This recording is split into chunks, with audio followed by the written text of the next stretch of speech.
Live report mula po sa Bacoor, Cavite. Ang maghatid po ay si Madeline Villar Moratillo. Mads, kumusta dyan sa Bacoor?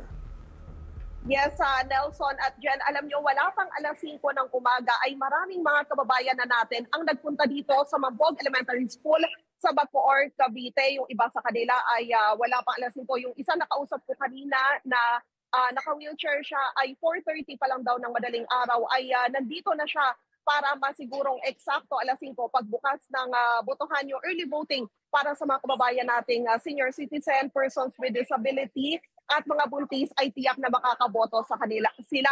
Ayon na mga nakausap natin na mga guro dito na nagsisilbi sa halalan, sabi nila wala naman daw naging aberya, naging smooth lang yung pagbubukas nila ng mga presinto, yung makina wala raw naging problema at yung iba sa kanila kasi nakapag-start mga 5:03 ng umaga hanggang 5:05 pero karamihan sa kanila eksaktong alas 5 nabuksan na rin nila yung presinto. Nagkaroon lang ng ilang aberya dito kanina dahil sa yung mga kababayan natin na mga senior citizen, pagdating kasi nila dito, hindi nila alam yung kanilang presinto, yung kanilang cluster number, doon natagalan dahil pumila pa sila. Ipapakita ko lang sa inyo, ito, ayan yung isa sa mga voters assistance desk kung saan pumipila yung mga kababayan nating senior citizen para malaman nila kung ano yung mga presinto nila. Kaya payo natin sa mga kababayan natin na papunta pa lang at nasa bahay pa ay mas mabuti na po kung titignan nyo yung precinct finder ng COMELEC. Sa internet ay i-type lang po ninyo yung www.comelec.gov.ph. Makikita ninyo doon yung icon para sa precinct finder at doon ay pwede ninyong malaman kung ano yung inyong mga presinto para pagdating ninyo sa polling places kung saan kayo boboto ay mas magiging mabilis na yung proseso at maiwasan yung mga anumang aberya. Kasi so far, sabi ng mga nakakausap natin dito, walang problema sa pagboto, yung mga presinto maaga nagbukas, pero doon lang nagkakaroon ng problema at nagpapatagal sa proseso. Kasi nga, yung mga nagpupunta, karamihan hindi nila alam yung mga presinto. Ito namang nasa likod ko, makikita nyo yan, ito yung special polling place para sa mga kababayan natin na hindi kayang umakyat kasi yung ibang part ng school na to ay hanggang 4th floor. So hindi, yung iba kasi gaya nitong nasa likod ko, hindi kasi nila kayang umakyat.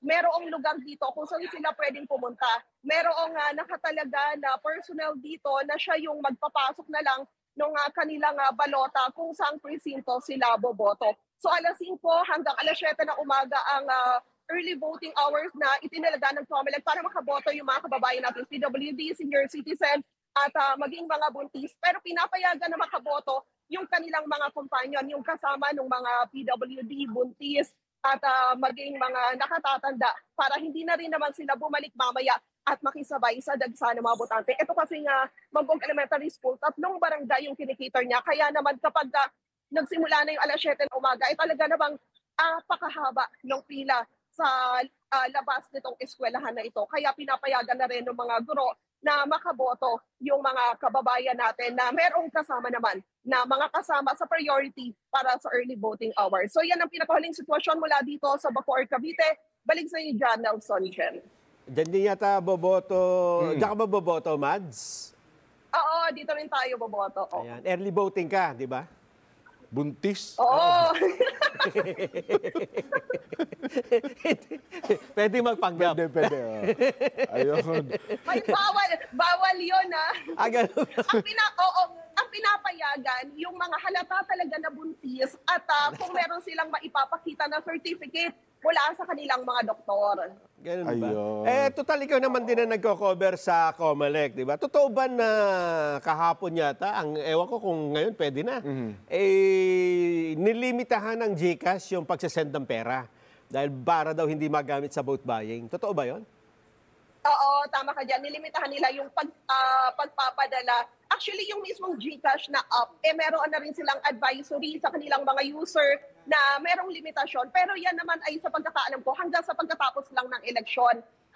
Kaya sa mga kababayan natin, pagpasensyahan na lang muna nila, lalo na yung mga merong malaking transaction, dahil talaga namang puspusan yung kampanya ng Commission on Elections laban sa vote buying. Kaya nga kahapon, nagpalabas din ng resolution yung COMELEC, na pinapaalala nila sa Philippine National Police na pinapayagan yung warrantless arrest.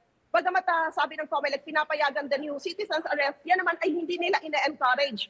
Sakaling mayroong kang maaktuhan, makita mo na talagang talamak yung vote buying o yung vote selling dahil baka naman daw malagay sa panganib ang iyong buhay. Kaya ipaubaya na yan sa mga pulis at i-report na lang daw kung ikaw ay merong nakita na personal na ganito. Pwede mong i-video, i-report sa pulis o ipadala sa Commission on Election. Pero meron ka rin ba mga naobserbahan dyan ng mga technician ng Miro, Mads? Oo, dito. So far sa pag-ikot natin kasi wala tayong nakita. Pero sa pagkakaalam ko kasi, Jen, merong mga technician sa mga sa tech hub na tinatawag. Ang sabi ng COMELEC nasa strategic na location yung mga tinatawag nilang technician, yung tech hub. At meron silang mga nakalagay doon na makina kung sakali halimbawa dito sa Mambog, merong makina na magka-problema, agad-agad daw yon na mapapalitan. Pero so far, sabi ng mga nakausap natin ng mga guro dito, maayos daw, walang naging problema. Dati kasi sa mga nakaraan, kapag maaga kung bumoboto, ang karaniwang sinasabi, kaya natatagalan yung pagbubukas, yung thermal paper, doon nagkakaproblema doon sa dating makina. Pero so far, sabi nila dito, naging maayos lahat, wala silang naging problema. Salamat na marami si Madeline Villar Moratillo.